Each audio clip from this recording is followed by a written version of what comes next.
How long was it before you've been in the ring, paying your dues, learning the craft, the trade, as we will call it, two guys learning the trade? When did you start getting into the booking end of things? I think actually when I first started, I got moved onto a creative side in a little bit in Memphis. Mm-hmm. And then later on, when the business began to implode and I got older, I said, well, there's no places to go. And then I think in those times you only had WCW. Mm-hmm. I think you still had ECW. Mm-hmm. You had WWF at the time. Mm-hmm. And there was I had a lot of young guys. I was older. I said, and then I actually started booking in Puerto Rico. I just called them up. I know you had a very... I said, hey, let me come in and book it. And I remember talking to Carlos Colon, and he, I think with Carlos you'd have to give him an idea, and he'd think about it 2 days, then he'd call you back. Right. And that's the case with a lot of people. Right. And he said, yeah, come in and help us. And I started then. But you had a successful, you were a good booker. So, I mean, with booking, to me, I mean, you're playing chess. You got all your players, you got your chessboard, and you're moving things around and causing things to happen. Yep. What was, you just like red hot heels? How did you like to book your territories? It wasn't the great wrestling. Right. It was good stories. Right. That I would get on and I would stay on. In staying on the story, I didn't even really think about it then, but that defined my characters. Right. And the characters, I would and the thing about Puerto Rico, I would get out there and I would listen to the fans. Mm-hmm.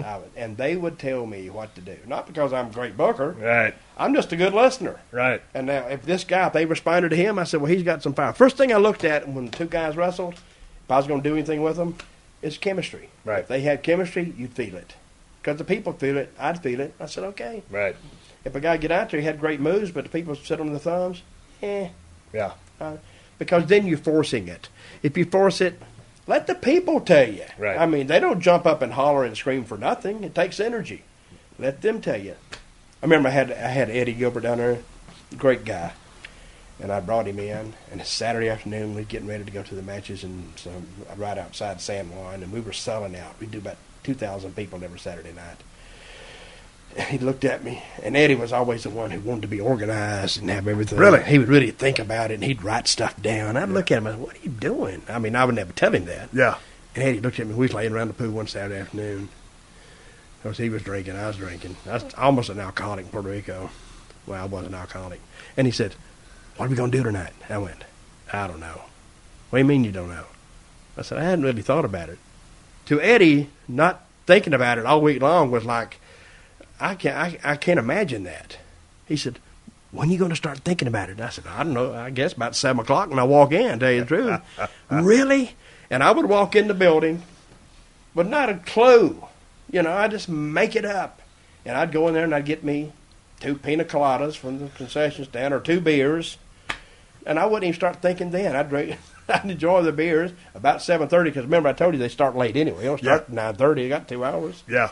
And I'd walk out there, and I would actually walk out and see what crowd was filtering in. If they were filtering in pretty good, it's going to be a good house. It was going to be a good house anyway. And I would just get the vibe. They would just, I'd just feel it. And I said, all right, this is what we're going to do. And my theory was to go in there and kind of give them closure to a match. Right. Usually the good guy's over, the baby face is over, right? And then before that match was over, before the night was over, every baby face would be laying face down. Right. And he'll just beat the crap out of them. Yeah. And the people never left. When the last match ended, people wouldn't get up and leave. Yeah. They'd sit there because I had them educated. They said, all right, let's see what they got for us next week. They figured it out. Yeah. And I bet the whole time, and I didn't really believe in DQs. Yeah. I bet the whole time in Puerto Rico in 3 years that I booked the IWA, the last company I booked down there, I bet I had maybe 5 DQs. Because I didn't believe it. Right. People buy a ticket to see something, so give it to them. Right. We didn't do a special TV taping.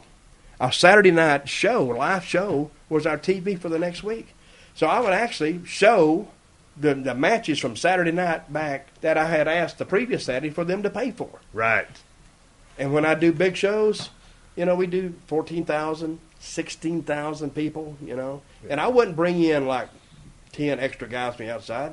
I'd bring in 1 or 2, and that would be, because if you bring guys in, the next week, guess what? They're leaving, and you're stuck with your same crew. So I did all my stuff with my crew. Right. So I didn't have any to me, it was an entertaining show, and I did a lot of like vignettes, outside vignettes Right. and stuff. Because I'd be sitting around, and say on a Tuesday, drinking, whatever, and I had a little camera. I didn't have an HD camera. I just had a little handheld camera. And I'd call up somebody, hey, come over here and pick me up. We're going down to Old San Juan. What are we going to do? Oh, we're going to shoot something for the show Saturday. And I would go down, and we'd shoot something kind of silly, kind of goofy, but with a point. Right. We'd play it Saturday. I just make it up. I entertain myself. Right. So, Now, who were some of the guys that were running on top with you? Savio Vega. Yep. You remember him? Yeah. Yeah. I love working with Savio. Your good buddy. Yeah. And Miguel Perez. Yeah. Him. Hurricane Castillo. And then I had this guy named El Exotico, which was he's the one who bought the rocks. Remember, Right. when he was a kid, Yeah. beat me up. And then I would a guy named Abyss. He was there, and Shane, the glamour boy. And now these to the general public, these names probably won't mean that much, but I didn't take them because they were great rustlers. I just told great stories with them. Right. And I would, like I said, I would get on the story and I'd stay on it. Yeah. So. Hey, let's go back to the USWA days. Ray Gonzalez, he was the Ric Flair of Puerto Rico. Ray Gonzalez? Ray Gonzalez. I got to check into that cat then. I got to find some on YouTube.